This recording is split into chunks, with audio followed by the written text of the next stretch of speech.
Anyways, we'll come back to that because I see our friend Alexa Lavoie is now on standby, crystal clear from Ottawa, Parliament Hill. What a delight to go to her now. Alexa, great to see you. Thanks for joining us today. Thanks for having me. So tell us what the mood is like in Ottawa. I have to say in Toronto, it was a very, very small protest and a much larger counter protest. Tell me the breakdown behind you. How many people are sort of with the pro family side and how many are against that, let's say on the Antifa side?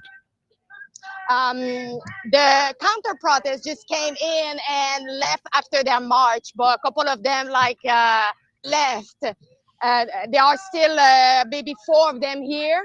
There were massive counter protests, I would say, massive one. I would say that I'm pretty surprised of the number today. It is a really, really smaller crowd than last year, and a lot of people are surprised.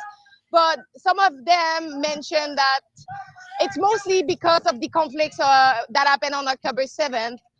There is a lot of people who don't really want to risk to be here and be called a different name probably. But there is maybe like about 100 person on the hill. We had Pastor Henry and Hildebrand, and we had the other good speaker that delivered some speech this morning.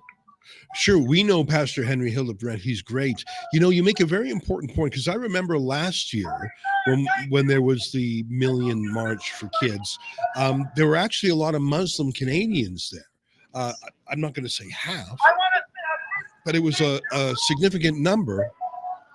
And it was interesting to see common cause between Christians, Jews, and Muslims. It was sort of a harmonious thing, which was very interesting. And now, I don't know, maybe the Muslim community doesn't want to come. Maybe they would bring their Gaza flags and that would sort of conflict with the message. So I think and Ottawa has had some sort of rough protests too because of the Hamas folks. Isn't that interesting? So you say there's only would you say there's about 50 people behind you still? About 50 people. But I was there in Montreal last year, and I would say the Muslim community was in majority. And today I would say I saw maybe 3-4 of them. That's it. Mostly Christian, mostly concerned parents, mostly I would say just people who are concerned about the health of their children. Yeah. Well, that's interesting that you say there was a very large counter protest that marched by. How many people do you think were in that? And I think we might have some imagery of that you sent over earlier. So why don't you tell us about it while we look at, we're looking right now. It looks like a fair-sized counter protest. The usual suspects, Antifa, left-wing groups, lots of police. Looks like there was a lot of cops. Tell us a little bit more about the counter protest.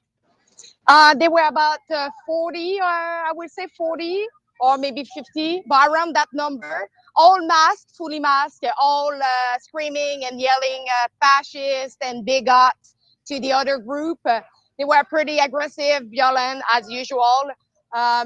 We can see that there is no possibility to engage with them. And by the way, a lot of them are kind of really happy that we don't get, that the court refuse us to have the tax refund for the journalists quality license right, of Trudeau. Really? So they've been following Rebel News very closely because that's very interesting that they're that attentive to our legal battles.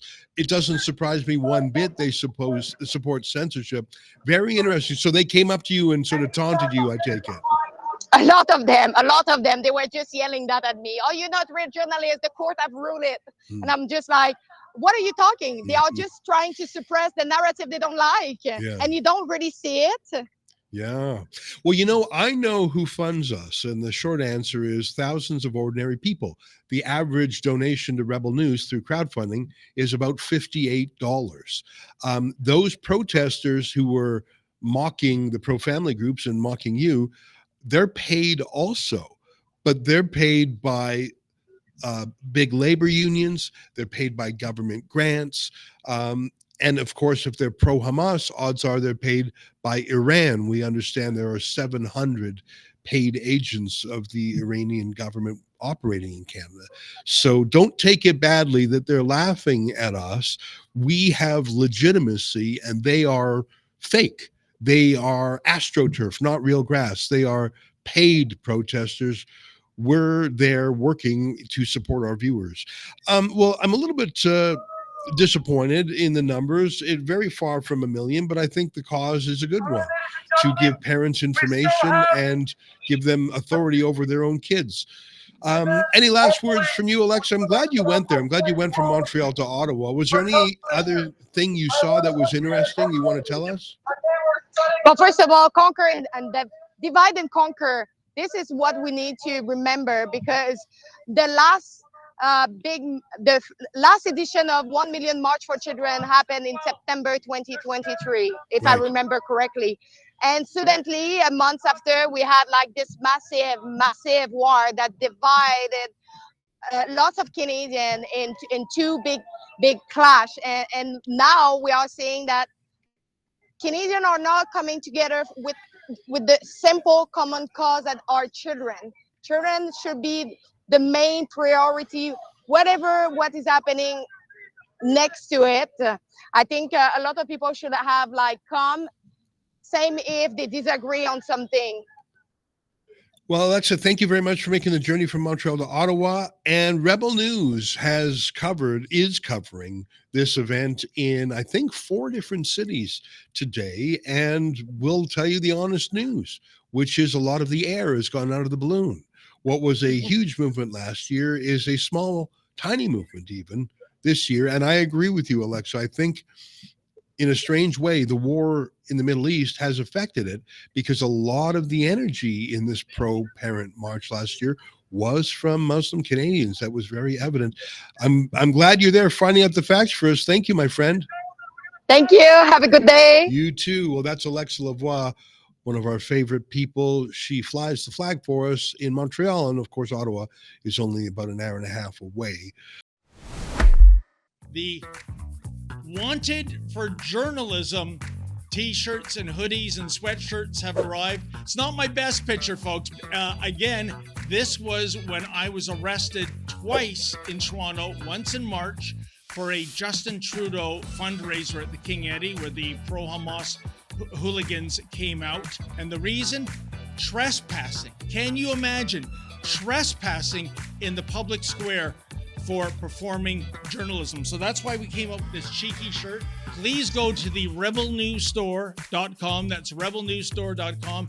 And if you support me, and if you support my company and all the wonderful people in it, like Alexa Lavoie and Sheila Gunn-Reid and Drea Humphrey, and of course the big boss man himself, Ezra Levant, if you buy one of those shirts or hoodies or sweatshirts, it helps us with our legal fees.